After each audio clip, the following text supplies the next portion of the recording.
కాంగ్రెస్ పోరయాత్రలో ప్రజల అభిమానాన్ని ఉత్సాహాన్ని చూస్తుంటే రాష్ట్రంలో తిరిగి కాంగ్రెస్ పార్టీ అధికారంలోకి వస్తుందనే ధీమా మరింత పెరుగుతుందని మాజీ ఉప ముఖ్యమంత్రి దామోదర రాజనరసింహ తెలిపారు.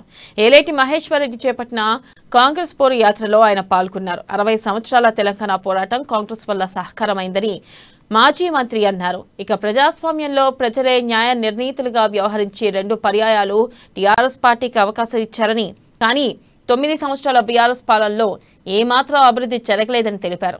రైతులకు రుణమాఫీ, ఇందిరమ్మ ఇల్లు, భూములు ఇచ్చిన ఘనత కాంగ్రెస్ పార్టీదేనని తెలిపారు.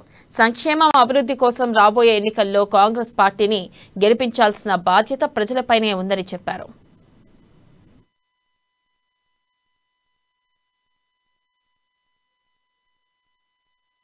ఈ బడ్జెట్లను పెట్టడానికి 18,000 కోట్ల రూపాయలు అవసరం ఉంటే 6,000 కోట్లు పెట్టిండు. అంటే మళ్ళీ మోసం చేసిండు. ఇది చివరి బడ్జెట్ లో కూడా రైతులకు రుణమాఫీ జరగలేదంటే రైతుల్ని పూర్తిగా మోసం చేసేదని తెలియజేస్తా ఉన్నాను. కాంగ్రెస్ ప్రభుత్వంలో రుణమాఫీ చేస్తామంటే ఒకే సంతకంతో రుణమాఫీ చేసిన ఘనత ఆ రోజు కాంగ్రెస్ పార్టీని తెలియజేస్తా ఉన్నాను. పెట్టుబడులు పెరిగినాయి, కానీ గిట్టుబాటు ధర రావడం లేదు.